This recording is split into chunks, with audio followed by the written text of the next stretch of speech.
Kalau yang saya tahu, ya, ini adalah tanda-tanda keimanan. Tanda-tanda keimanan. Karena terbukti, ya, itu pernah terjadi dari seorang sahabiat Nabi. Pernah ada seorang sahabiat Nabi berzina. Kemudian dia merasa takut sekali. Apalagi dia hamil di luar nikah. Lalu dia datang kepada Nabi SAW sambil mengatakan, "Ya Rasulullah, sucikan saya. Saya sangat takut. Jangan sampai Allah hukum," gitu. Maka Nabi SAW mengatakan kepada dia, apalagi dia bilang, "Saya hamil di luar nikah." Kata Nabi SAW, "Bayi di perutmu punya hak. Pulanglah dulu." Gitu kan. Kemudian setelah melahirkan datang kepada saya. Perempuan ini rupanya seakan-akan tanda kutip Nabi SAW berikan kesempatan bertobat 9 bulan. Silakan bertobat, udah.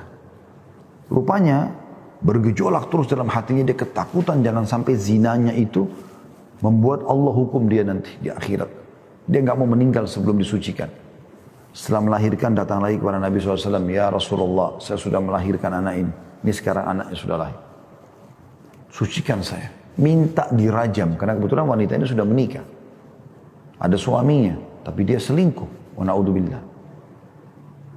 Maka Nabi SAW mengatakan, bayimu ini punya hak untuk disusui 2 tahun. Pulanglah, susui, setelah itu kau datang kepada saya. Jadi waktunya lebih lama lagi. Maka wanita ini pulang, tapi rupanya masih bergejolak terus dalam hatinya. Perasaan gelisah yang luar biasa. Setelah 2 tahun pun dia datang lagi kepada Nabi SAW, "Ya Rasulullah, sudah 2 tahun, saya sudah susui anak ini. Sucikan saya." Maka Nabi SAW pun mengatakan, "Baiklah, kuatkan ikatan pinggangnya, bajunya." Kemudian mulai dirajam, dilempar dengan batu oleh para sahabat. Tentu dirajam ini sampai mati ya. Subhanallah, ada satu sahabat yang melempar batu sambil mengatakan, "Semoga Allah melaknatmu." Orang ini mendoakan keburukan buat wanita tadi. Kenapa maksudnya seakan-akan kau ini sudah bersuami tapi ternyata kau masih selingkuh juga. Maka apa kata Nabi SAW? Jangan kau laknat dia. Karena sesungguhnya dia sudah bertaubat. Yang kalau taubatnya dibagikan kepada 70 orang penduduk Madinah, cukup untuk mereka semua.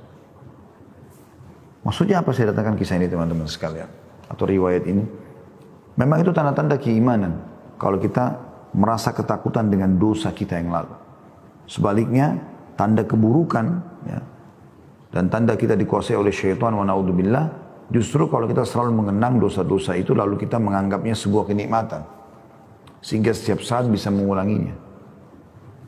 Kalau saran saya, Anda tetap jalankan istighfar kepada Allah SWT, nikmati sisa umur Anda ini dengan amal saleh insyaallah.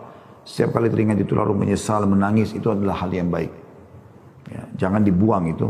Jangan merasa kenapa terjadi seperti ini, karena itu tanda-tanda keimanan insyaallah.